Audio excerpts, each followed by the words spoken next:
Күн сәулесінің табиғаттағы маңыздылығы қанша жоғары болса, отбасындағы тәрбиенің баланың дұрыс қалыптасуына соншалықты маңызды екені бәрімізге ақиқат. Армысыздар, құрметті көрермен. Бүгінгі сіздермен талқылауға ұсынылып отырған тақырып бала тәрбиесіндегі ата-ананың жіберетін қателіктері.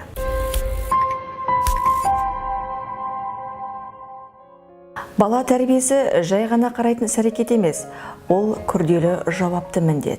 Бұл айта салып, жасай салатын оңай шаруа емес. Бұл әрі қызықты, әрі күрделі, қиындығы мен қызығы қатар жүретін процесс. Міне, осы процесс барысында, яғни бала тәрбиесінде ата-аналар өзіне білінбейтін біршама қателіктер жіберіп жатады.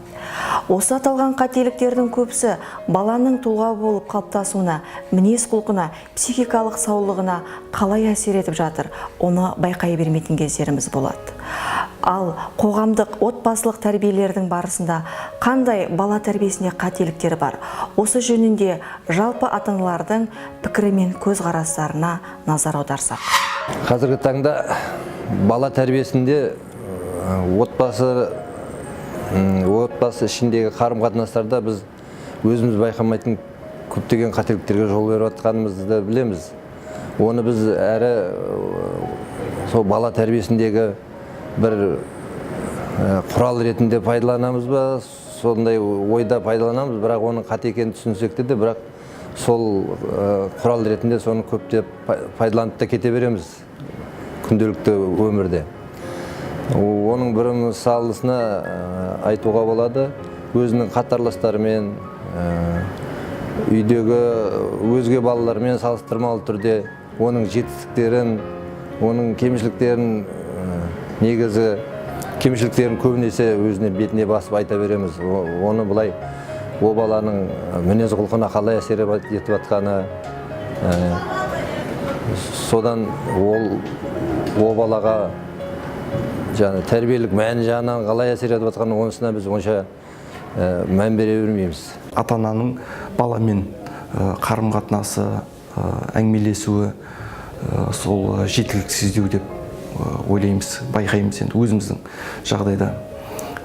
Енді көбінесе ата-анасы жұмыс басты, азанында жұмысқа кетеді, баласы сабаққа кетеді, кешке бір-ақ келіп бір кездеседі. Ол көбінесе тұрмыстық жағдайда әңгімелер, мектебіндегі жағдайы, баға алды ма, киімі бар ма, тамақ ішті ма деген сияқты.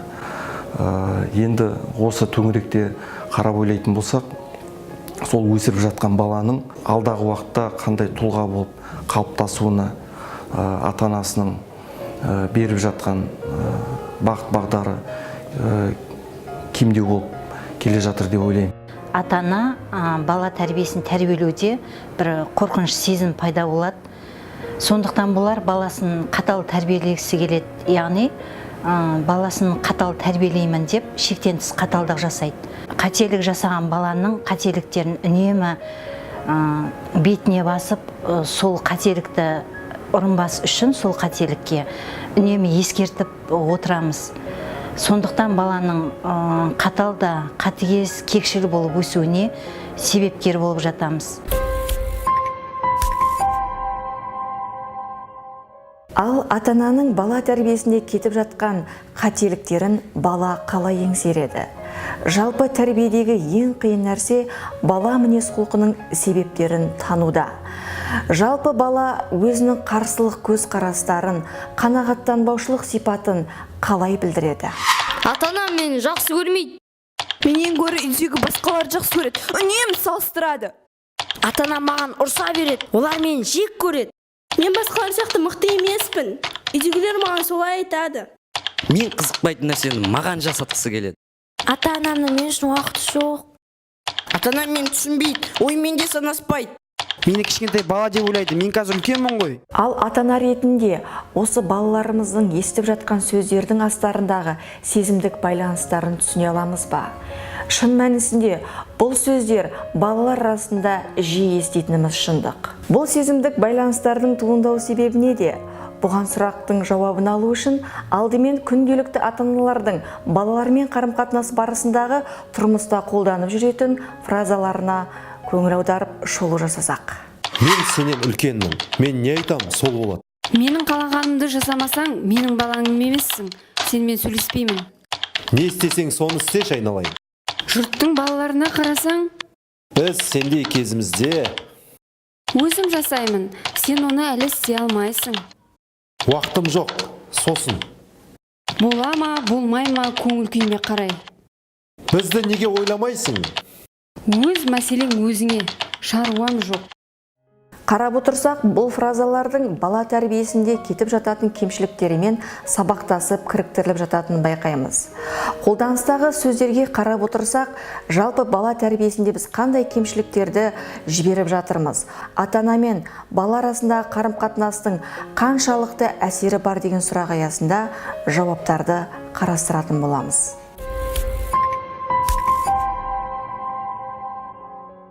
Бала тәрбиесіндегі қателіктер жалпы отбасы тәрбиесімен астарласып жатқан ұғым. Күнделікті қарапайым өмірде бала тәрбиесіндегі мынадай біз ата-аналардың қателіктерге жол беріп жатқанын байқаймыз. Біріншіден, өзара келісілмеген тәрбие.